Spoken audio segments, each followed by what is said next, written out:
తలసాని శ్రీనివాస్ యాదవ్ గారు బీసీలకు సంబంధించిన విషయంలో కరీంనగర్ జిల్లా కేంద్రంగా మాట్లాడినటువంటి విషయం మీద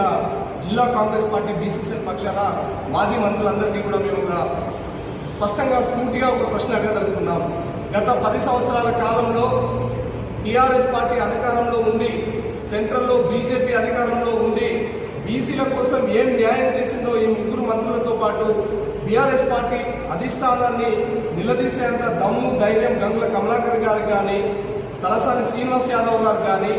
శ్రీనివాస్ గౌడ్ గారికి కానీ ఉందా అని ఈ సందర్భంగా మేము అడుగుతా ఉన్నాం. 10 సంవత్సరాల పాలనలో బీసీలను కనీసం పట్టించుకున్న పాపన ఉన్నటువంటి వీళ్ళు ఈరోజు కరీంనగర్ జిల్లా కేంద్రంగా 14వ తారీఖు నాడు బీసీ సభ పెడతా అని అక్కడ సన్నాహ కార్యక్రమాల్లో మాట్లాడుతూ ఈ విధమైనటువంటి ప్రకటన చేయడం జరిగింది. గతంలో ఉన్నటువంటి బీజేపీ, బీఆర్ఎస్ పార్టీలు రెండు కూడా కుమ్మక్కై ఈరోజు రాష్ట్రంలో అధికారంలోకి వచ్చినటువంటి కాంగ్రెస్ పార్టీ మీద ఒక కుళ్ళు కుతంత్రాలతోని బీసీ రిజర్వేషన్కు అధికారంలోకి వచ్చిన వెంటనే కామారెడ్డి డిక్లరేషన్కి అనుకూలంగా రాహుల్ గాంధీ గారి ప్రకటనతో దానికి సంబంధించి ముఖ్యమంత్రి రేవంత్ రెడ్డి గారు, ఇక్కడ ఉన్నటువంటి మంత్రి పొన్నం ప్రభాకర్ అన్న గారు బీసీ రిజర్వేషన్ కోసం మొన్న పోయి ఢిల్లీ కేంద్రంగా అక్కడ ధర్నా చేస్తే కనీసం దానికి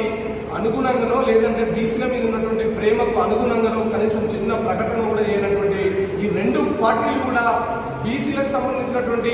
బీసీ సమస్యల మీద కానీ, బీసీ పోరాటాల మీద కానీ, బీసీ రిజర్వేషన్ల మీద కానీ తక్షణమే ఉన్నపలంగా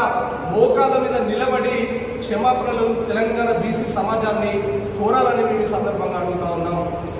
ఇప్పటి వరకు బీసీలకు సంబంధించిన విషయంలో నిన్నగాక మొన్న కేసీఆర్ ఫామ్ హౌస్ లో కేటీ రామారావు, ఆయన పేరు వినోద్ రావు, హరీష్ రావు, కేసీఆర్ గారు